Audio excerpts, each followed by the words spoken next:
ಇದೆಯಲ್ಲ ಓಡಾಡ್ಕೊಂಡು ತಿರುಗ್ತಾವ್ರೆ. ಮುಂದೆ ಕಾಲ ನಿರ್ಧಾರ ಮಾಡುತ್ತೆ. ಬೆಳಗಾವಿಯಲ್ಲಿ ಅಧಿವೇಶನ ಕರೆಯೋದಕ್ಕೆ ಮುಂದಾಕಿದ್ದಾರೆ. ಚಳಿಗಾಲದ ಅಧಿವೇಶನ ಈಗ ಈ ಕರೆಯೋದಕ್ಕೆ ಮುಂದಾಕಿದ್ದಾರೆ. ಅದ್ರ ಬಗ್ಗೆ ಚರ್ಚೆ ಮಾಡೋದು ಬೇಡ ಅನ್ನೋರು. ಅಲ್ಲ ಅಂದ್ರೆ ಅವಶ್ಯಕ. ಸರ್ ಈಗ ರಾಜ್ಯಸಭೆ ಏನ್ ಮಾಡ್ತಾರೆ ಚಳಿಗಾಲದ ಅಧಿವೇಶನ ಕರೆದು? ಮಳೆಗಾಲದ ಈಗ ಅಡ್ವಾನ್ಸ್ ಆಗಿ ಕರೀತಾರೆ. ಡಿಸೆಂಬರ್ ನಡಬೇಕಾದಂತಹ ಅಧಿವೇಶನವನ್ನ ಈ ಕರೆಯೋದಕ್ಕೆ ಜುಲೈನಲ್ಲಿ ಏನ್ ಕರೀತಾವ್ರ ಈಗ ಅರ್ಜೆಂಟ್ ಅಲ್ಲಿ?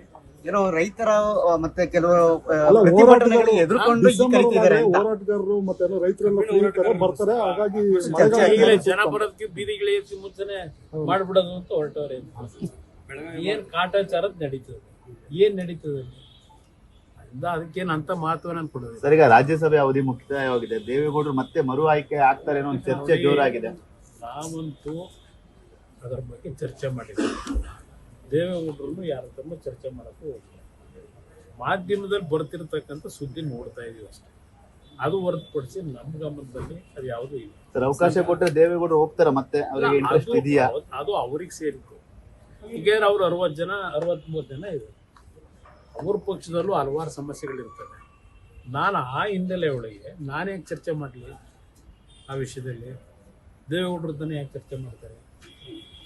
ಅವರ ಅವಶ್ಯಕತೆ ಇದೆ ಅಂತಕ್ಕಂಥದ್ದು ಧೈರ್ಯನಲ್ಲಿ ತೀರ್ಮಾನ ಮಾಡ್ಕೊಂಡು ಅವ್ರು ಮಾಡ್ಕೊಂಡ್ರೆ ಅದು ಅಲ್ಲಿ ಸೇರಿರ್ತಕ್ಕಂಥದ್ದು.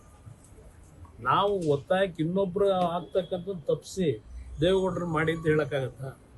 ಅದು ಅವ್ರ ಪಕ್ಷದಲ್ಲಿ ತೀರ್ಮಾನ ಮಾಡ್ತಾರೆ.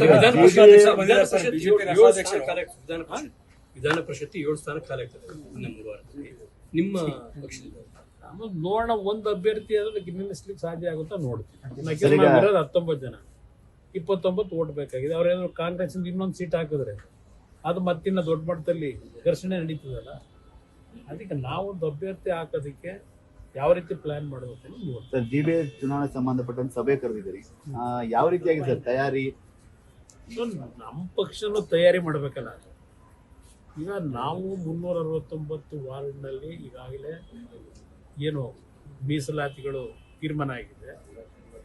ನಾವು ನಮ್ಮ ಪಕ್ಷದ ವತಿಯಿಂದ ಯಾವ್ಯಾವ ಕ್ಷೇತ್ರದಲ್ಲಿ ಅಭ್ಯರ್ಥಿಗಳು ಚುನಾವಣೆಗೆ ನಿಲ್ಲಬೇಕು ಅಂತಕ್ಕಂಥದ್ದು ಇವತ್ತು ನಮ್ಮ ವಾರ್ಡ್ನ ಅಧ್ಯಕ್ಷರುಗಳೇನಿದ್ದಾರೆ ಅವರ ವಿಧಾನಸಭಾ ಕ್ಷೇತ್ರಗಳಲ್ಲಿ ಅವರಿಂದ ನಮ್ಮ ಪಕ್ಷದ ಒಂದು ಶಕ್ತಿ ಏನು, ಎಷ್ಟು ಅಭ್ಯರ್ಥಿಗಳು ಇಲ್ಲಿ ತಯಾರಾಗಿದ್ದಾರೆ ಇದೆಲ್ಲ ನಾವು ಮಾಹಿತಿಗಳು ಸಂಗ್ರಹ ಮಾಡಿಡಬೇಕಲ್ಲ. ಅದಕ್ಕೆಲ್ಲ ನಡೀತಾ ಇದೆ. ಯಾವ ಮೀಟಿಂಗ್ ಏನಾದ್ರು ಇದೆಯಾ ಸರ್? ಇದಕ್ಕೆ ಸಂಬಂಧಪಟ್ಟಂತೆ ಬಿಜೆಪಿ ನಾಯಕರು ನೀವು ಮೀಟಿಂಗ್ ಏನಾರು ಇದೆಯಾ? ಈ ಕ್ಷಣದವರೆಗೆ ಅದರ ಬಗ್ಗೆ ನಾವೇನು ಮೀಟಿಂಗ್ ಮಾಡಿದ್ವಿ. ಆ ಮೀಟಿಂಗ್ ಮಾಡೋದಕ್ಕೆ ಸ್ವಲ್ಪ ಇನ್ನೂ ಸಮಯ ಬೇಕು ಅಂತ ಕಾಣಿಸ್ತದೆ. ಸೊ ಇದೇ ವಿಷಯದಲ್ಲಿ ಕೂತು ಚರ್ಚೆ ಮಾಡ್ಲಿಕ್ಕೆ ನಾವು ಓಪನ್ ಇದ್ದೇವೆ. ಅದರಲ್ಲಿ ನಾವು ಯಾವುದೇ ರೀತಿ ಸಮಸ್ಯೆ ನಮಗಿಲ್ಲ. ನಮ್ಮ ಪಾರ್ಟಿಗೆ ನಾವು ಎಲ್ಲದಕ್ಕೂ ಸಿದ್ಧವಾಗಿದ್ದರೆ ಮೈತ್ರಿ ಒಳ್ಳೆ ರೀತಿಯಲ್ಲಿ ನಡೀಬೇಕು ಅನ್ನೋದು ನಮ್ಮ ಅಭಿಪ್ರಾಯ. ಅದಕ್ಕೆ ತಯಾರಾಗಿದೆ. ಆದರೆ ನಮ್ಮ ಪಕ್ಷದ ವತಿಯಿಂದ ನಾವು ಅಭ್ಯರ್ಥಿಗಳನ್ನು ತಯಾರು ಮಾಡಿರ್ಬೇಕಲ್ಲ, ಆ ದೃಷ್ಟಿಯಿಂದ ಮೀಟಿಂಗ್ ಮಾಡ್ತಾರೆ.